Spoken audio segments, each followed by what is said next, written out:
kids studying Texas history, studying American history, need to learn through their text, through their curriculum, that these places existed. It wasn't just sharecroppers and domestics, that there were some emancipated slaves who were able to establish their own communities, become relatively autonomous, take care of themselves, provide for all their needs. 540 plus freedom colonies is not a marginal footprint on the state of Texas. That's a lot. That's substantive. That's a big deal. And it's important, I think, that we don't even just in Black History Month talk about all the Black greats, but we integrate into our idea of what it means to build community and make a place the way that Black people made places. After Winnie and her 3 children were sold to Texas, Jim ran away. They were at a slave camp in Mississippi.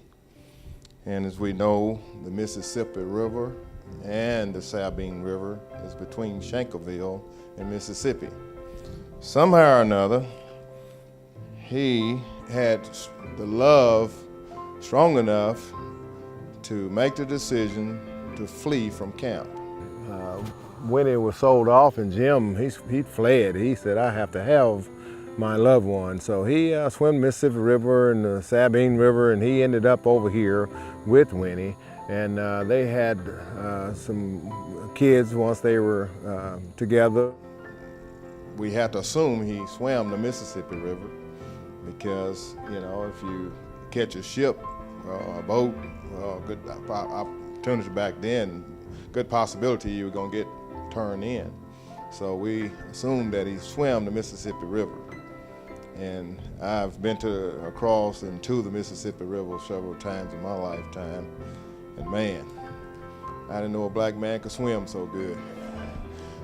I learned really a lot about other communities, especially we had a program on the Upshaw family and how that family evolved right out of slavery, and how they were able to acquire and sustain the properties and still living there today. I think that's very, very important, and I think it's very important that we teach that. Between the cemetery, the school, and the church, this is how we're trying to get the word out to our young folk, that don't get in the mindset that I've got to grow up, I got to leave Jasper, Texas, and go to Houston and go to work and all of this kind of stuff.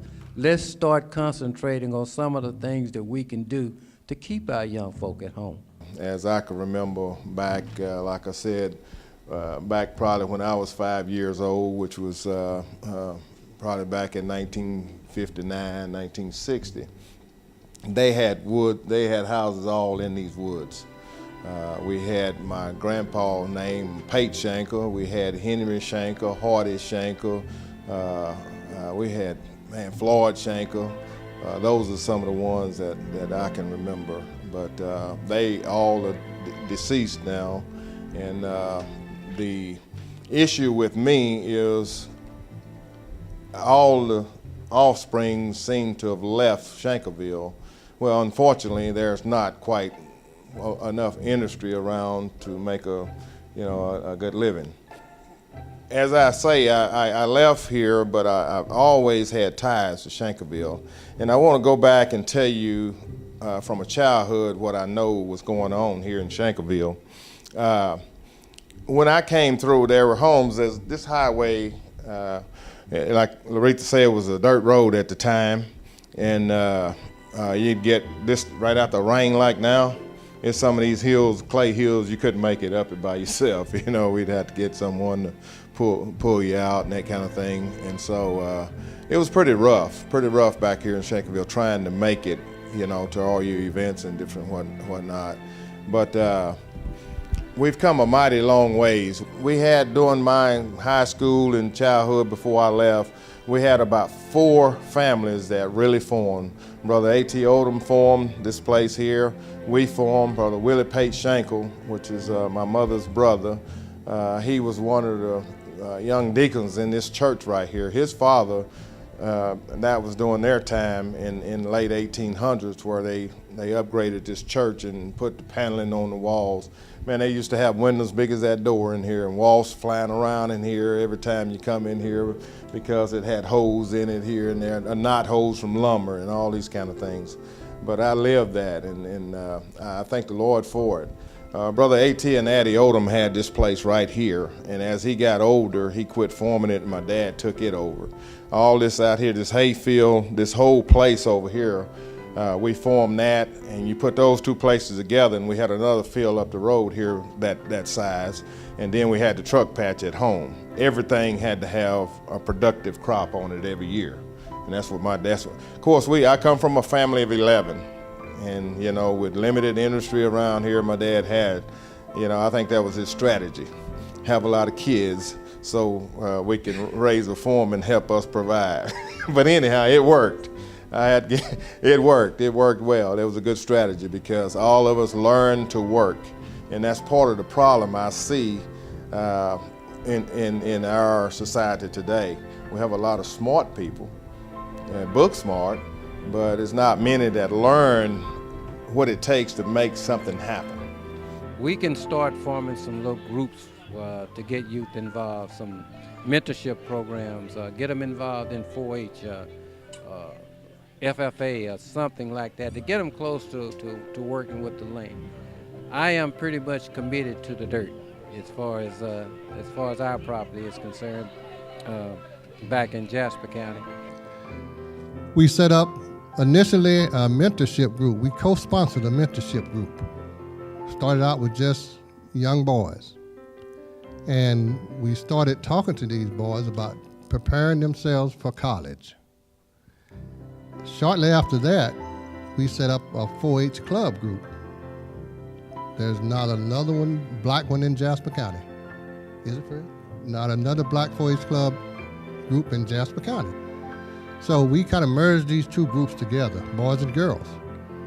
And our main objective is to tell these young people, first of all, to stay focused on who you are and where you began, your community, and how many people suffered to get you to a point where you can do a lot more than you're doing, a lot more than you think you can do. We want to point out that there are people that paid a big price for us to stand where we stand now. And we don't want them to forget that. I praise, you know, my dad and those generations that learn what to do with your hands and limbs that God give you. You know, a man is a powerful thing. And a smart man is sure enough, you know. But anyhow, I had to farm for a living. Matter of fact, when I was 10 years old, my dad put me on a tractor. I started plowing.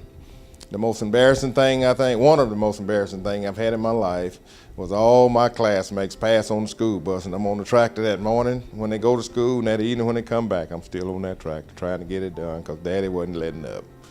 And so, you know, but it paid off. The worst thing we can do, we as a group, particularly speaking about blacks as a group, worst thing we can do is let our kids fail at the rate that they are failing. That's not an option for me. And I think if I save just a few, and I think I have already, I've been working with kids all my adult life, and in churches, outside of churches, and I've just done that because I'm committed to that, because I would not be where I am today if I didn't get all of the help I got from my family, my neighbors, my teachers, my church. Those are people that helped me.